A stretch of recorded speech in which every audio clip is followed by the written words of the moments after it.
Welcome back. Yeah, man, how you doing? You good? I know you like that. I know you like that. How long you been back, man? Hello, and welcome back to New Hampshire Knits with episode 66, coming to you from the gorgeous state of New Hampshire, where our state motto is knit free or die. Today is September 7th, and I'm your host, Claire. This episode is sponsored by thewoollythistle.com. The Woolly Thistle brings the best of British yarns to us here in the United States, along with Tuku from Finland and Lopi from Iceland. We're only 3 weeks away from the launch of Blacker Yarn's Brushwork yarn. This is a very special yarn created for their birthday. Blacker has created a one-of-a-kind blend, combining fine and rare British fibres with painterly inspiration. They have used rare Scottish Beaumont fleece blended with 10% Castle Milk Murret, which is on the at-risk list, and there's only 1,000 sheep left in the UK, along with 20% British alpaca for a truly special yarn. Mark your calendars for September 28th when Brushworks launches at the Woolly Thistle. Hello, how are you?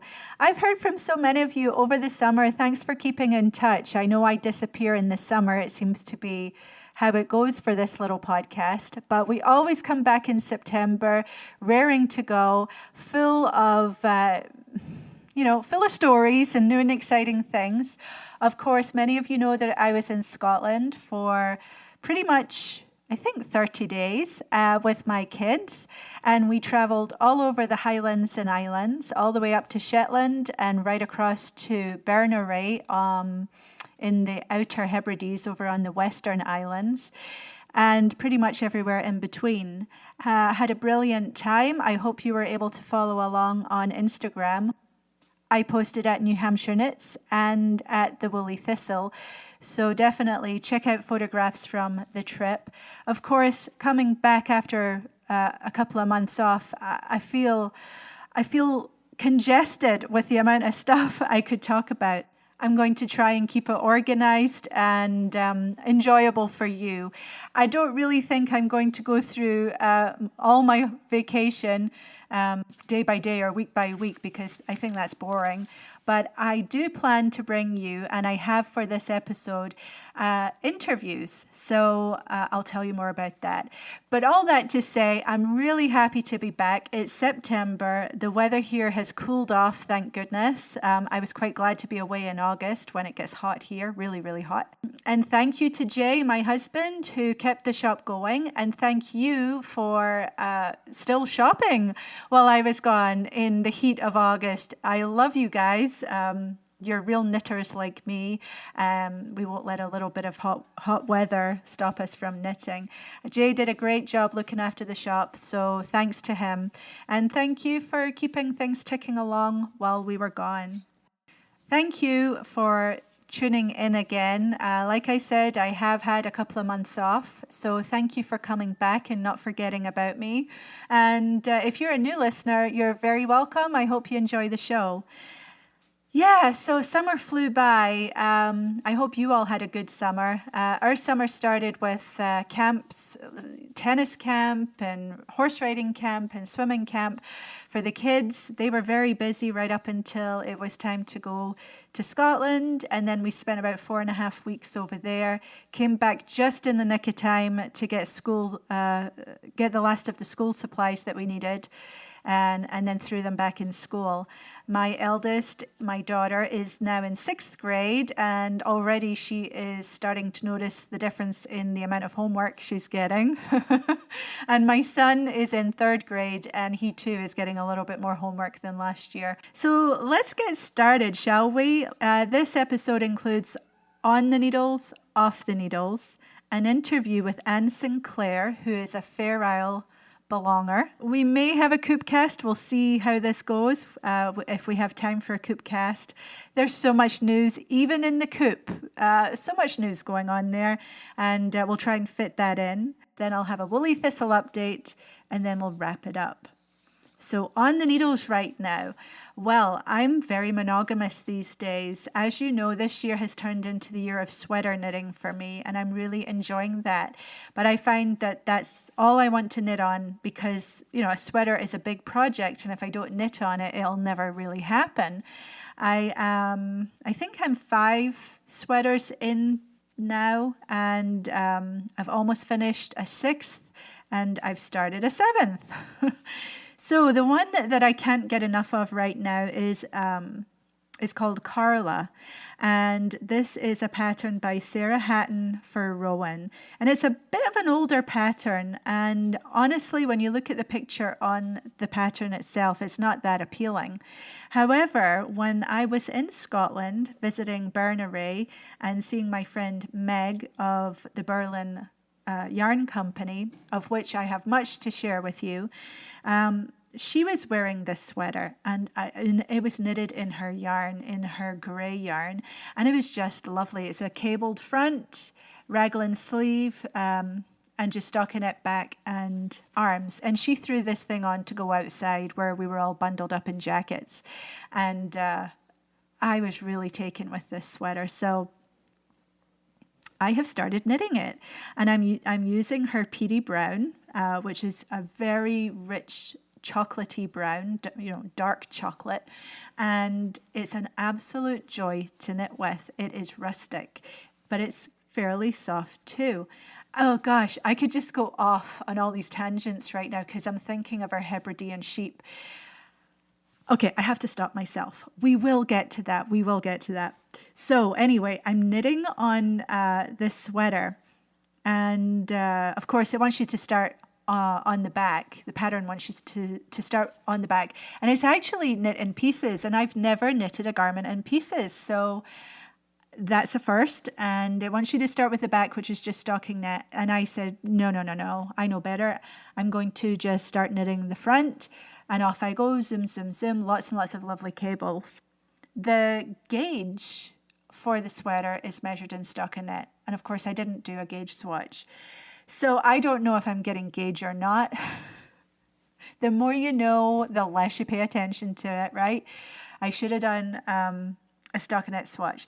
But also, while knitting this, I've been watching Wartime Farm, which was a recommendation from Emily of Fibertown podcast. And you can see full episodes on YouTube, and it's 3, there's a historian and 2 archaeologists, and in this series they are living on a farm and working it for a year as they would have done during the Second World War in England, and it's endlessly fascinating, really interesting. I love these shows, but one of the best things about the shows is all the knitwear, because of course they were really into their knitting back then. And the men are wearing these beautiful Fair Isle vests. Yes, vests. What do we call them at home? Tank tops, I think. Maybe they're vests at home. What are they here? I'm getting confused. But you know what I mean. Sleeveless with a V-neck usually, and lots of Fair Isle. Well, they didn't just have Fair Isle ones, which are absolutely stunning. They would have cabled ones. And as I'm knitting up the front of this sweater, I've pretty much decided that I want to try and turn it into just a V-neck sleeveless vest. So that is my plan for it. And it's knitted bottom up, so I'm basically all the way up to where I'm going to start the V-neck shaping. And I'm planning to use Anne Budd's a handy book of top-down sweaters, and I'm going to take the V-neck instructions and the armhole instructions from her book and do them in reverse because it's top down in her book and I'm knitting bottom up. So yes, this is going to be a bit of a labor of love. I've never modified anything this much, but I think I can do it. I think I have enough gumption left in my brain that I could work this out. And I really think that this particular yarn and pattern would make a good vest, and it would be something that I would actually wear a lot. I anticipate this is going to be a nice warm layer, and I think it'd be nice to have my arms free, just so I don't overheat. But I'm enjoying knitting with it. It is delightful knitting, really enjoying it. So that's what I'm knitting on monogamously right now. When I was in Scotland, I was knitting on the Samal cardigan by Joji Locatelli. This is my first Joji Locatelli pattern that I've ever knitted, and it's enjoyable. This is a textured cardigan, knit back and forth all in one piece, and it's the sand stitch. So every knit row you do get to knit straight across, and on the wrong side rows you are alternating between a knit and a purl. So it's been really good to practice my purling. I don't mind purling in a sand stitch type of pattern, whereas every other stitch.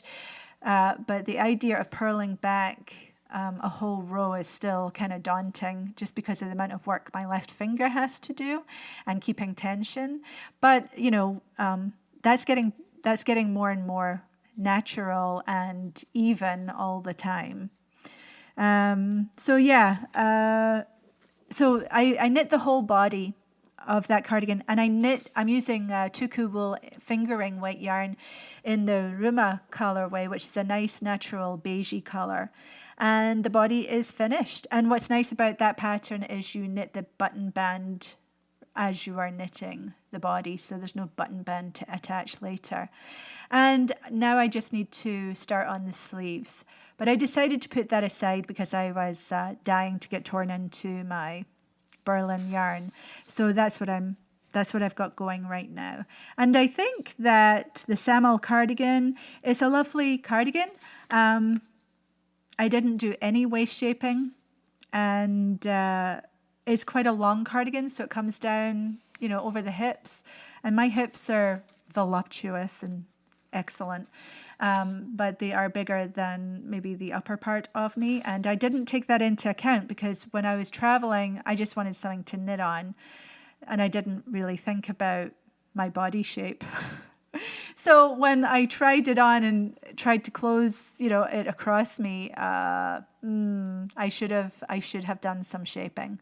So I think that this cardigan is going to end up being a shop sample for when I ever get out into the public or have people visiting a shop, that they will be able to see the Tuku wool knitted up for themselves.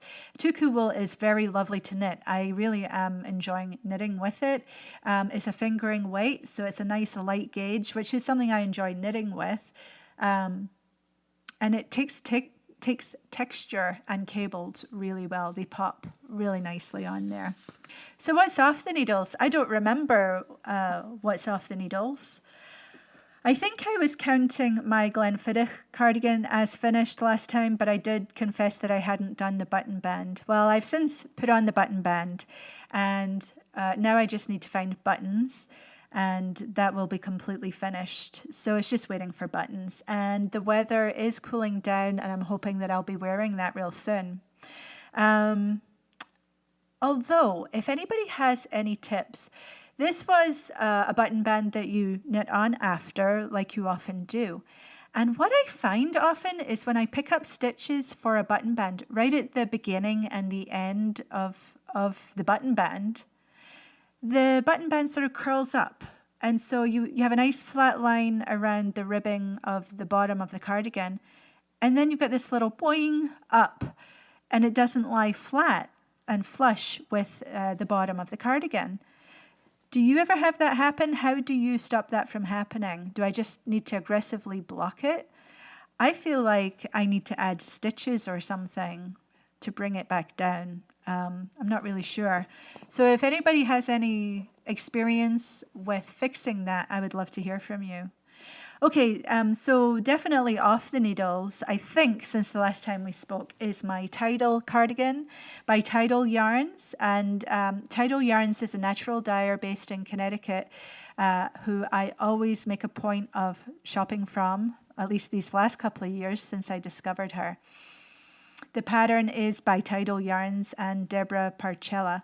And this is just a very simple cardigan knitted in the round, all stockinette, lovely raglan sleeve with a little eyelet patterning on the raglan. And it took it almost used 4 skeins, though it didn't use all of them.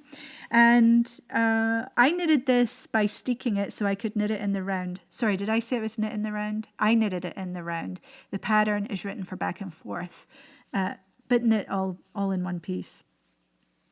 I knitted it in the round so that I could steek it, and I did steek it. This yarn is, I think it's a Dorset yarn, but now I can't remember. But it's a lovely, soft but rusticy wool, and it's a grey wool that's over dyed, and I chose pink. And remember, this is the one where I got knitting on right away because I was excited to get started. It's a top down, and I got all through the raglan shaping, divided for the sleeves, went to get my second skein and realised that the whole first skein was a bit of an anomaly and completely different from the other 3 skeins I'd purchased. So I ended up doing a lot of ripping back so that I could introduce the next skein and alternate skeins. And I did that very carefully throughout the sleeves so that I didn't have a hard line when I picked up the sleeves. And while I can tell that it definitely gets more pink as we go down through the body and the sleeves, nobody else can. And I'm really quite happy with how I managed to blend in the colours. I did hear from Patricia of Tidal Yarns when she heard me talk about this last time. And she said that you shouldn't have to alternate your skeins. And that has been my experience with the yarn I bought from her the year before. But, that's okay. It was a good challenge, and I enjoyed making it work, and I think I have.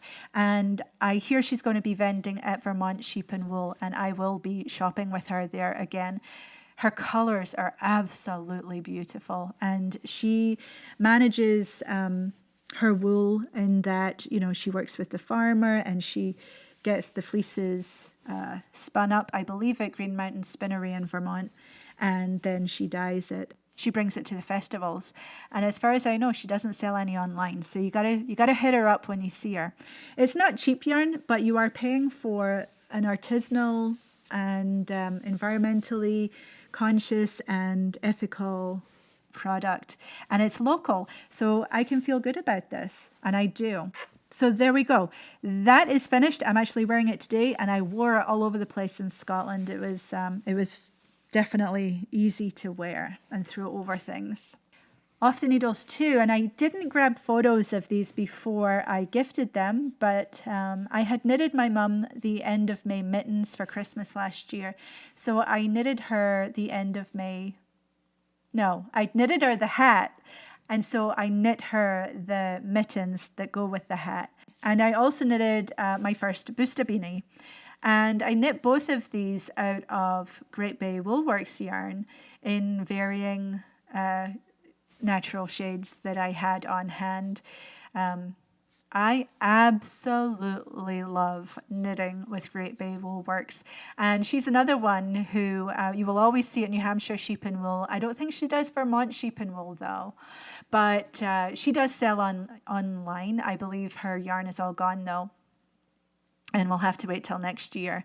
But her yarn is gorgeous. It's a worsted weight, so it knits up quickly. It's a Romney, and she has some Romney merino crosses as well. So lovely and soft, and just it's got a lovely sheen on it. All natural shades, great for color work. The end of May mittens were really fun to knit. I didn't have the exact same shades available to me that I had when I knit my mum the end of May hat. So her mittens match, but are not matchy, which I kind of like. I hope she's okay with that. They're still greys and browns, but I think the hat was more cream and grey. But I think it'll be lovely. And then the Busta beanie, I knit for Dave, who is my mum's significant other. And because that was knitted in a worsted weight, it was really quite big. But Dave has a great head of hair on him, so I think it fits him just fine. I wish I got photos. Maybe my mum will take a photo and send it to me. Right, Mum? But really fun knitting, both of those, and really enjoy the yarn as well. Let's talk about fantasy knitting. I was telling you that I've been watching Wartime Farm about World War II and what farming was like. And basically, because of the German U-boats and the attacks on the shores of Great Britain, they were not able to import food to feed the British anymore. And at that time, 2/3 of British food was imported. So the farmers were tasked with feeding the nation while at war. And farmers were exempt from going to war because they had to work their fields. So, really important work that they did. And of course, the knitwear in the show is great, like I said. So Emily, I think, has been bitten by this bug too, and she has been looking at these vests, and she actually put me on to one of Isolde Teague's vests called Cruden, and it's a lovely, bright, colourful vest with Jameson and Smith, and it's got that FC11 colour, which is a really, really vibrant greeny grass colour, and it's got lovely blue and a hit of yellow, or kind of a buttery gold yellow, some dark blues, a bit of cream. Oh, I don't know if this will suit me. It probably won't suit my, it'll just make me look even wider than I am already, but I don't care. I think this is what I'm going to knit next, is a beautiful all over colorwork vest.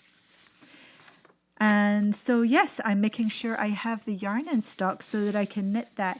I know that Isolde has done a couple of variations on the colours as well, and I need to check those out. But I am a sucker for that green. I like green and pink. That green is just amazing. So, yeah, green and blue. Blue's not really my colour, but it just looks really, really good. It looks fresh and colourful and really unified, though. Go look at it. It's on Ravelry. It's called Cruden, Cruden. This is my fantasy knit, and I think as soon as I'm finished with the Berlin yarn, I'll be moving on to this. Okay, ladies and gents, it's time to talk to Anne Sinclair. Anne is a resident of Fair Isle. She's lived there a long time. I met Anne when my kids and I were out walking, and we happened to be walking past her house, and she was there, and we got chatting. And she said that she'd seen my son playing with some wool, because all over Fair Isle you can find tufts of wool stuck in thistles and fencing and, just laying in the grass. And we had been picking these tufts of wool up, and Anne must have seen George playing with some wool, and she told us that we could spin it. And I said, I know, but I forgot. I didn't forget, I just didn't think to bring my drop spindle. And she said, when we were kids we used to just use a pencil and some plasticine. And I thought, oh, okay, I think we could jimmy something up, and we did. So anyway, I'll tell you about that another time, but that's how we first met Anne. And Anne is Annie Thompson's daughter, and Annie Thompson recently passed away, and she was 94, I believe, and she was still knitting right up to the end. And I have a cap, a fisherman's cap that Annie knitted. And it's a treasured possession that my mum had got me last year. So Anne is her daughter, and she allowed me to come visit her in her kitchen, and we had a lovely chat about life on Fair Isle. Enjoy. By way of explanation, during our conversation, Anne mentions the run rig system. The run rig system was a system of land tenure practiced in Scotland, particularly in the Highlands and Islands. The land was divided into towns or townships comprising an area of cultivable in-by land and a larger area of pasture or rough grazing.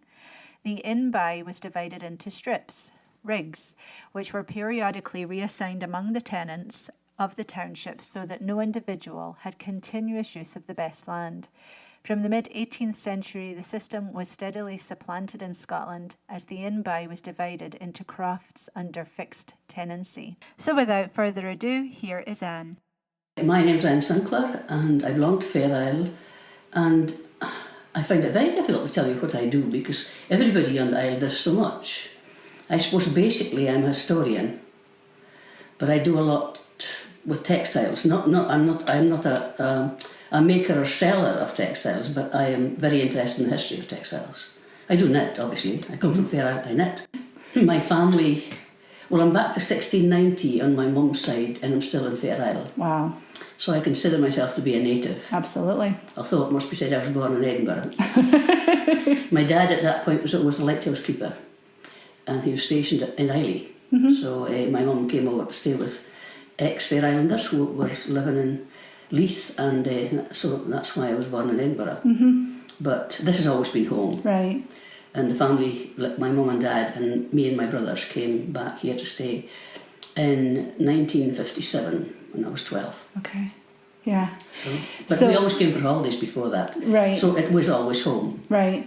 How would you get here in those days? Well, we used to fly from the mainland of Scotland or take a boat, and then from Shetland to Fair Isle, it was a Good Shepherd. And in those days it was a Good Shepherd 2. Right, okay. There wasn't any small aircraft coming and going. Right. And that's a good long crossing, isn't it? Well, it was longer then, because sort of, 3 hours, 3.5 hours. Yeah. And sometimes longer if it was really bad weather. Right.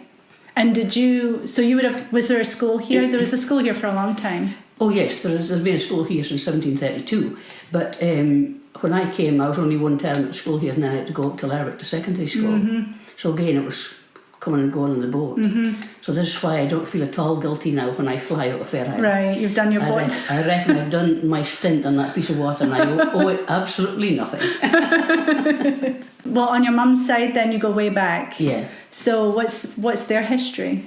Well, they were crofters and fishermen, and knitters, basically. Although my grandmother was a telegraphist. Writing? No, not writing, Morse code. Oh, wow. Yeah. In the days when there wasn't phone lines to Fair Isle, but there was a telecommunications line which you could send messages by Morse code. And my grandmother was a very clever lady, very good at maths, and so the man who had the post office actually talked to the schoolmaster and said, who's leaving the school who's really bright and could do this quickly? And he said, Mary Jean Wilson. So that was it. That was it? She did that? Yeah, she did that until she got married. Wow. And apparently I'm told she was a very clean writer. They liked her doing it, people were listening, because she didn't fluff it. Right. She was accurate. Yeah. And so that was your grandmother, your mother's mother? And your mother, it was Annie Thompson, and she just passed away last year, is that right? Yeah, she did. She was born in 1922, and her name obviously at that point was Annie Wilson.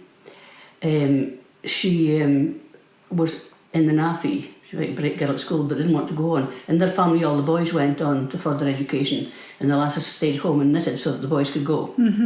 Not an unusual story, unfortunately. Although I don't think my mum ever would have wanted to go, and she'd one sister, Aggie, who wouldn't have wanted to go either, but Molly, her older sister, should have gone. She was a super teacher. I remember in the days when I was at the school, and after that, sometimes the kids, because she was school cook, and if they got stuck with her maths, go and ask Auntie Molly. So she really should have been a teacher. Yeah. But that wasn't to be, so. Yeah. She seemed to be quite content with her lot anyway, so right. It's okay. But Mum was in the NAFI. Mum and Molly were both in the NAFI in the wartime. The Navy, is that? No, the NAFI. What's the NAFI? No, I never can remember. It was the sort of forces canteen. They ran I can't remember what. You have to look up Google Naffy and then you'll find out.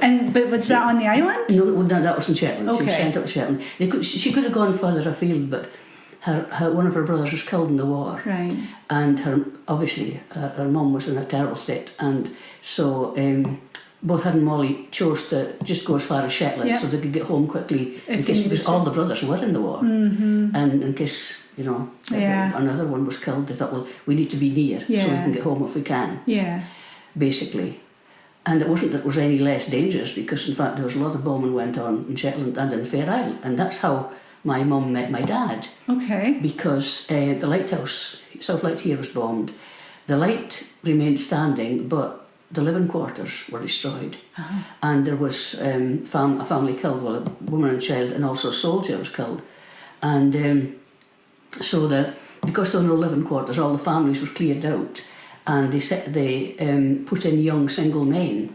And my dad was a young single man, and he was sent to Fair Isle, and that's how he met my mother. Oh. So I wouldn't have been here if I hadn't been for the Germans bombing the South Light, you might say. Very strange. Silver lining. Yeah. But that's how they met. My dad was born and brought up in Unst. Okay. He was northerly out of Shetland. But he always loved Fair Isle as well, and so he always wanted to come back. So when they talked, actually, in 57, Shetland Islands Council, which was known at that time as Zetland County Council, actually talked about evacuating Fair Isle. We could have been another St Kilda, but one or two of the older men here said, no way are we going to move, because there's about 50 people living here, and at that point, and the average age was in the 50s, and they thought, oh, it's not a go. Although, I mean, there were 6 families at lighthouses, 2 lighthouses, 6 families, and they said, unless young families come back, and so Dad put his notice in to the lighthouse, and we came back to stay. Right. That was really the sort of deciding factor then, if you like. And did the population of Fair Isle grow after the war? Yes, well, this was 57. Sorry.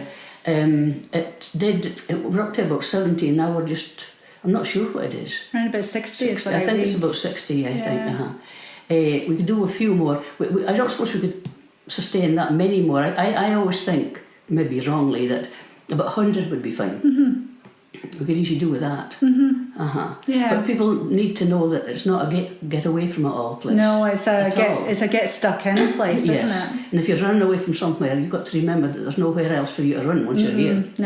No, and it's a tight-knit community, so it's not like you're going to be a recluse. You can be a recluse if you want, because people will respect what you... I mean, if you want to sit in your house and say, I don't want to see anybody, then we'll feel really sorry for you and we'll worry about you, but we won't hassle you. Right, yeah. Because, but it's... I think people come with that kind of attitude. They don't usually stay long because it's not... It's difficult for them. Yeah. Not that anybody else makes it difficult, but They've brought their baggage with them. Well, yes. Yeah. I mean, everybody does. You can't... No human being can leave their baggage behind. They can sort it out, but it's still there, in my opinion. Thrust of the island, is it the sheep and crafting? It's hard to tell, actually, because we've got 3 people producing knitwear. We've got certainly people crafting. We have the Reservatory. We have school teacher. We hope to have a nurse before too long. But we rely an awful lot. We've got the Good Shepherd's crew, which is very important, and we've got people who work for the fire crew and Coast Guard. So we've got a huge mix of things. I wouldn't sort of sit here and say one thing is more important than the other. Right, it all works together. But a lot of us do a lot of stuff voluntarily, like the museum, for example. Right. That's all volunteers. We don't have any money to pay anybody for that. Right. So all of us work as volunteers for the museum. So let's talk about knitting and the history of knitting here in Fair Isle, and how did it come to be? Well, we've no idea how it came to be. We know that they were producing knitwear here as early as, knitted fabric as early as the 1690s. We have reference to variegated colours, but we don't know if that's patterns or stripes. We have references to variegated colours, but again, you don't know whether it's the natural colours of the sheep or dyed colours. We do know by about 1760s they were producing knitwear to trade with ships. Again, they don't refer to the colours, but they do refer to the men wearing red caps with red lining, which is quite interesting. So they obviously were using a dye then. They were also having to produce vadmel, which is a felted, woven fabric as part of the rent, which is a very Scandinavian type of garment. Not garment, but fabric. And they were producing that to help with the rent? Is that It was part of the rent. They had to produce, not knitwear, but they had to produce butter and oil, fish oil and dried fish and vadmel and grain and feathers. Yeah, because there's no money here at that time, so they would pay by bartering. Yes, but I mean, this was the whole system, and it was called the truck system, which was made illegal in Britain in the 1830s, but which actually carried on here till 1900, here in Shetland, because it suited the lairds very well indeed. That it was a way of keeping people in debt, because the laird had the shop. And they owned the houses. Certainly in the 1870s, 80s, when the old system from the run-rig system to the present-day system went from here, then the laird supplied the slates for the roof, and then he claimed the houses, but everybody did all the work and gathered all the stones. So they had you over a barrel, basically. Who was the laird family here? Well, there were various. Up till the early 1600s, then it was the Bishop of Orkney who took the taxes from here. Before that, obviously, we were Scandinavian, the law was quite different. And it's interesting that in 1628, you've got the Bishop of Orkney getting most of the taxes, but there were 3 people in Fair Isle who actually owned a little bit of the island. Between the 3 of them, they owned 9 merks of land. Now, this was in a land that was considered to be 92 or 95 or 96 merks, depending on what. What's a merk? A merk is a measure of land counting how much you can make of it. Oh. So it's not measured by feet or inches or whatever. Right, it's produce. It's to do with what it can produce. But 9 of those merks were owned by people who lived in Fair Isle, and 2 of them were women. So that's coming from a long way back. But by 1628, the Sinclairs of Quendel were the lairds here. And then in the 1750s, 60s, the Stewarts of Broch in Orkney took over, because the Sinclairs were in serious debt by that time, I think. And then in the 1860s, then the Bruces of Sombra took over. So we've had a variety of lairds. Right. So they basically abused the people living here in a way, economically. The lairds in Scotland in general were not famous for their good hearts. No. Was there any clearances here? Yes, there was a very definite clearance. Well, in the 1830s, quite a few of the families were taken from here to Stronsay because they were needing fishing families in Stronsay. That's one of the Orkney Islands. And quite a lot went to Westray. Some of them were forced and some of them went quite willingly. It was a mix then. But in 1860s, the 1861 census has 380 people living here. Now, just before that, they'd planked the land. They'd gone from the run-rig system to the present-day system. And when they reallocated land, the lairds reallocated land, they left a lot of people with no acreage. So they had no option but to go. They couldn't, They couldn't stay here. God. So the end result of that was in 1862, a sloop called the No Joke came to Fair Isle and took away 132 people. Wow. And they'd signed up to go because they had no land. And they went from here to Orkney and then to Scotland and then across to New Brunswick. Wow, across the ocean? Wow, Yeah. en masse. That must have taken so long. And It took quite a while, but it's interesting that one of the reasons that the Bruce, who hadn't still bought the island but was wanting to buy it and was wanting to clear as many people as he could, he made a production that, people were starving and they had nothing, and yet when they arrive in New Brunswick, the newspaper reports say about how healthy they were, and the phrase I like it they use in one of the newspapers is with an eye to the windward. Feral men had an eye to the windward. So they weren't, you know, they weren't feeling terrible, and as in they were not starving. Right. This was not, it was created that they had to go. Yeah.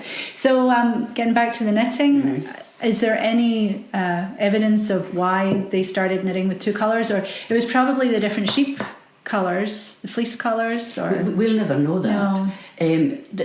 The fact that you're wanting to make a pattern, make a colourful pattern. I mean, I'm perfectly convinced that once human beings in general can actually hold life and limb together, then they start decorating things. Right. And one method of decoration is colour. Yeah, for sure. So it could just have been that. It's really interesting that wherever you go in the Northern Hemisphere, you get similar. I mean, you can go to the north of Canada and you'll get similar patterns in similar colours, but woven in dyed porcupine quill. and of course, Scandinavia were producing knitwear very early on. We were part of them, but we don't know when knitting arrived here. Right. The only definite link between feral knitting and any other country in Europe is fishermen's caps that we had the project with for tall ships in 2011. You find exactly the same cap in Marken in the north of Holland. Fisherman's cap in Marken, and the ones here are the same in construction and in pattern and in dyes used. Wow. Exactly the same. So was there trade between Holland and... Well, the Hanseatic trade, which was, you know, in the 14th, 15th, 16th century, was very strong here, and of course all the Low Countries were involved in that. Also, there was Dutch...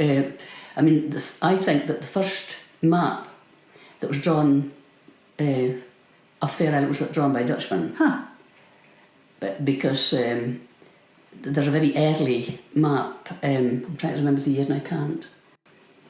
1550 was the first map. Was the first map. Because he has a map called Hitlanda, which is Shetland, but then it's, the edge of it shows Fair Isle, and it's called Farelia. P-H-A-R-I-L-I-A at that point. But it's now reckoned to be a representation of Fair Isle. That's how early, and that was Dutch. Right.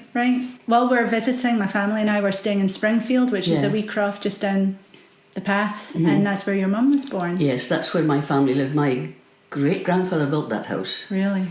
When was it built? I'm not sure. Probably quite early, or mid-1800s. Yeah. It was called the Dale, because that's the name of that land was called the Dale, but when you say that in an old Fair Isle dialect, it sounds like the deal, and and them being quite strict Methodists by the time that Methodism came here, then that didn't sit very well with them, so they called it Springfield. But it was, and it was the bedroom that you're in, I suspect, the one at the west, the east end. Yeah. That actually was built as a weaving shed for my great-uncle Robbie, who was a weaver in the first part of the 20th century. And it was built with big windows and with an outside door, actually, because of obviously getting looms in and getting fabric out. So it was when it was built first, it would have been just a very small house indeed for a very big family. Yeah. I don't know where they put them all half the time. I know. How big was the family? Well, Mum was one of 9.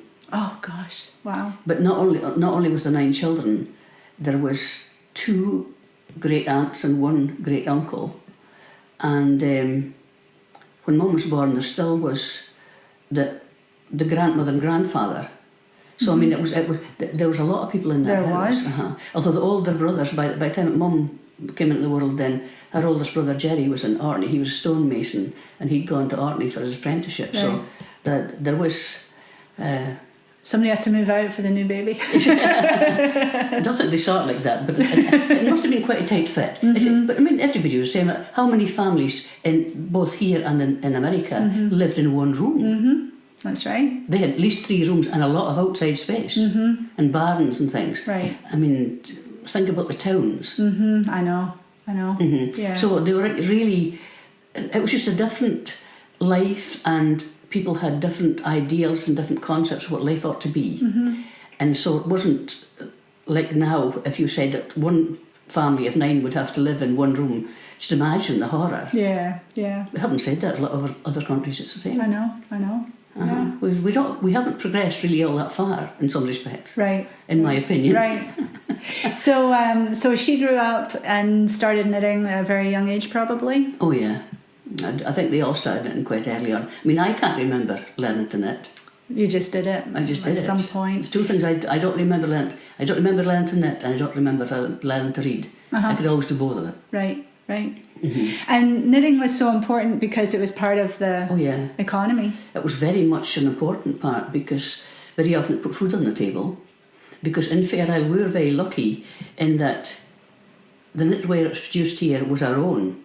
In Shetland, they were producing the most beautiful lace shawls and wonderful spinning and plain knitting. And if somebody sold a garment out with the sort of laird's and shop kind of net, then they were penalised. Huh. Whereas here, they don't seem to have had that problem. Whether the lairds thought it wasn't worth anything, maybe they didn't think they'd noticed, I have no idea. But your knitwear was your own, so you could use it to barter, and you could use it to sell, which was a huge asset for us. And tell us about, taking the knitwear and chickens and eggs and things out on the boats to trade with ships going by. Did that happen up to quite recently, or was that a long, long time ago? That happened until you started getting steamships. But in the days of sail, it happened all the time. Right. But I suspect the First World War kind of stopped it. Although I can remember, the men here going off to Russian fishing boats to trade stuff for. They always came home with cameras and I remember padded suits and check shirts and things like that. So it is quite recent. Yeah. And the most recent trade and barter that I know of was the tall ships, where we all got together and I made a pattern and everybody knitted caps and we traded with a wonderful Norwegian ship called the Solandet and we got hats and t-shirts and books and interesting cheeses and some rather nice alcohol. So did you go out on the boats to meet the ship? Or? The plan was that, but in fact the weather was really bad. So, but the captain of the ship was a wonderful fellow and he lay off the South Harbour here and they sent ships ashore. It was really quite rough. Yeah, wow. But everybody was determined and it was a great day, in spite of the weather. Yeah, and was that a fundraiser or just for the experience of it? We did it for the experience of it. And we were very lucky because Jimison Spinning Mill in Shetland, they actually gave us all the yarn and sponsored us by giving us all the yarn. Right. We could not have done it without them. Right. They were just fantastic. Because you knit how many caps? 50. 50. 50. Yeah. And so we bartered a lot of them with all the skippers of the ships that come in and crews and stuff. But we'd 7 left and they were put on Tommy, the fellow who lives in Hull. He put them on the blog and we made £2,700 just auctioning them. What, 7? 7 caps. Wow. Yeah. Fantastic. And then somebody suggested the pattern that I'd made, because I did sort of write down a pattern because I knew that people who were coming to the class would be people who A, were very good knitters, or B, never knitted at all, and everything in between. Right. So I made a very general knitting pattern. Right. And I started printing it out, for the people who said, oh, they'd like it, and we started selling it in aid of the museum refurbishment. And in the end, then we've made a tremendous amount of money because the nurse who was here at the time, Elna, she put it online, and we've got it as a PDF, that's it. It's not something that I've ever done. I don't have a fast enough broadband for a start. But we have made so much money that we have got 6 windows for the museum that will be going at the end of this month, the beginning of next month. That's fantastic. And anybody who's listening here who bought our pattern, thank you very much. New windows, that's a big deal. Yes, it's a huge deal. I will put photos on the Facebook page when they're in. So what's the Facebook page called in case people want to check it out? It's called, I think, Fair Isle Fisherman's Cap page. Okay. Thanks very much, Anne, for taking the time to talk to us. I really enjoyed meeting you and hearing about Fair Isle's history and your family's history on the island. Fair Isle is such a great place. Of course, I say that knowing that for the 7 days that I was there, the weather was pretty awesome. I'm sure in the winter when the days are very short and the wind is blowing a hoolie, it can probably be quite hard going, but it was absolutely beautiful.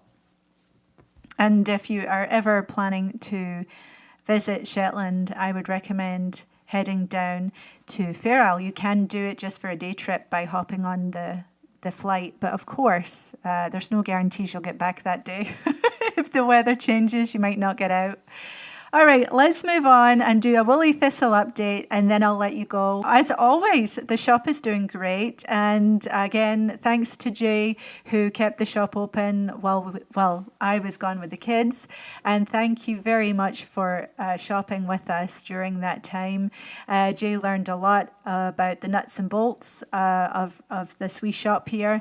And he did come up with a few suggestions for improvements, but I guess that's the price of having him help me, isn't it? Anyway, let's talk about what's in the shop right now. I should mention that the Fair Isle cap kit is back in stock. This is the Fair Isle cap pattern by Jamieson and Smith. As far as I know, it's not available online. So I have lovely printed patterns for it, and it's a very traditional cap. I still have some of those left in stock if you're interested. It comes with enough Jamieson and Smith heritage yarn to make the whole hat. And it's very traditional. It's recreated from what's in the Shetland Textile Museum. And the yarn is super soft and lovely, very squishy. Yarn from Jamieson and Smith. The Isle of Yarn Purbeck kits came and went. That was just exciting and fun. Before I took off, we had the Tales from the Isle of Purbeck shawl kit with the last of Benjamin Hole's yarn. And basically that yarn preceded Isle yarn. And Isle yarn is from the same flock of sheep. But is created by Sue Hole, who is Benjamin Hole's aunt. And so I've been selling Isle yarn here for a little while now, and I really love working with Sue. And I'm waiting for my next shipment to come over. I'm hoping by the beginning of October we'll have more Isle yarn. I've quite a bit left in fingering weight if you're interested in that. This is a Pole Dorset with some BFL and some Swaledale mixed in for softness. It's a lovely, robust, round, strong yarn. I really like it, and so do you guys, evidently. What's nice about Isle yarn is that she has lots of colours, so you can get this yarn in pretty much any colour that you like, so long as I have it in stock. So yeah, the Isle yarn Purbeck kit was a great hit. This is the natural yarn to knit the Tales from the Isle of Purbeck shawl with, and that's a pattern by Anne Sinclair. And I was lucky enough to meet her at the retreat at Tammy's farm, Winging a Prayer. Then I went on at the beginning of June and I talked about that. So yes, there will be more Isle of Purbeck kits coming, but probably not until the beginning of October, I imagine. I'm also trying to turn my mind to creating other kits for you, because sometimes, a kit is really nice to have instead of having to buy all the parts individually. And I try to include a lovely printed pattern with the kit along with a tote bag, sometimes a little tote bag and sometimes a big tote bag. All are really nice. What else is happening in the shop? I still have some Faithmead Pure Leicester Long Wool. This is from Wales, and it is gorgeous yarn. It is natural coloured cream, a buttery cream, and it's very drapey and shiny. Leicester Long Wool has a lovely drape, and I have that in 4-ply as well as DK, so have a look at that. I went gung-ho with the Frangipani, which is out of Cornwall. And I have over 20 shades available of that. This is the yarn that is used traditionally to knit Gansey sweaters with, but you can use it to knit anything.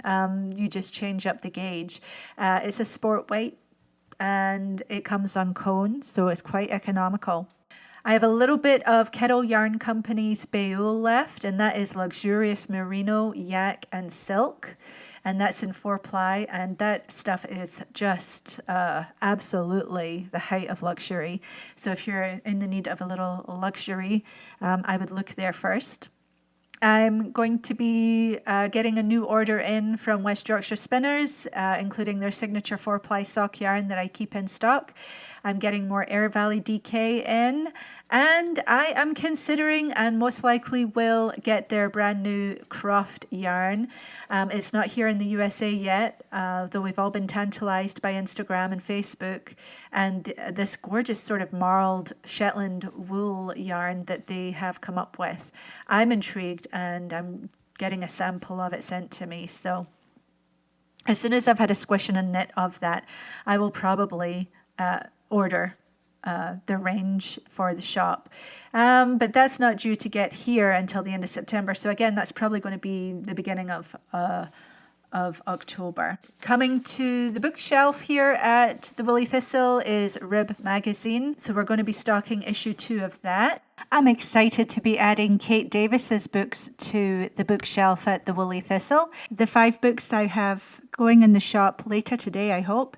The Book of Haps, Yokes, inspired by Isla, Buchel, At Home in the Highlands, and Colours of Shetland. I also have Tom Barr, her husband. I have his new book coming about the Drimmen show, and that's an agricultural show. It's the longest running ag show in Scotland and maybe the UK, and he's taken some amazing photos, and there's an essay in the book as well by Kate Davis. So I am very excited to be getting that. That's on its way over here now. Let's see. The big news is Lane magazine, and I keep saying that wrong, Emily. I know it's Len, but in my head I hear Lane, and I'm sorry. So Len magazine issue 3 is now on pre-order. If you'd like to pre-order that and secure yourself a copy, they're available in the shop. That has a release date of September 29th. Blacker Yarn has come out with another wonderful special blend for their birthday celebration. Brushwork will be released on September 28th, and you will be able to get your supplies from the Woolly Thistle. Let me tell you about Brushwork. It is a beautiful blend of rare wool and British alpaca. The wool that goes into Brushworks is Scottish Beaumont. It's a very special sheep. Their fibre is renowned for its superb fine quality. The sheep was originally developed by crossing a Saxon merino and Shetland to make a merino-style sheep, which could live comfortably in the UK's damp climate. So when Sue Blacker was able to get her hands on this Scottish Beaumont, she knew that it would have to go into the very special birthday blend. Along with the Scottish Beaumont is a pinch of Castle Milk Murret. Try saying that 10 times. And that itself is a rare breed with only 1,000 sheep left in the UK. The Castle Milk Murret adds a bounce to the yarn and also has a lovely fudgy brown colour to it. And then to add a little drape and luxury to this lofty woolen spun yarn, they've added British alpaca. On top of what goes into the yarn, they also have decided to dye in the wool this time. So quite often yarn is dyed after it becomes yarn, but in this case they dyed it in the wool before it was processed, and that results in lovely tweedy flecks, and it makes it really rather special to knit with and very enjoyable as you see little bits of different colors in there. They do suggest that you alternate skeins just as you would with a hand dyed yarn, just for consistency of color throughout. But this is a wonderful spongy yarn. I like the feel of it and I like the look of it. It's knitting up beautifully in my swatch. I have knitted some cables in a little swatch that I'm just waiting to dry, and then I can show it to you on Instagram. But it's lovely, and I think it'll make gorgeous garments as well as accessories. I've seen lacework knitted up in it too, and it really shows the lace nicely. It's a sport weight yarn, but it's very versatile. Blacker in their testing have been able to knit in gauges from fingering through to DK. The yarn comes in 50-gram balls and sports 165 yards per ball. There are 8 shades, and I will be stocking all of them. So keep a lookout. It's September 29th that it becomes available. You will be able to find it at the Woolly Thistle.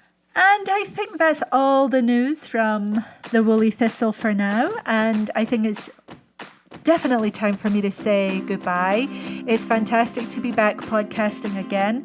And I will talk to you in a couple of weeks when I bring Berlin Yarn Company to you. So until then, if you go out, take your knitting and take care, and thanks for keeping in touch. Bye-bye. Did I record that? Please tell me I recorded that.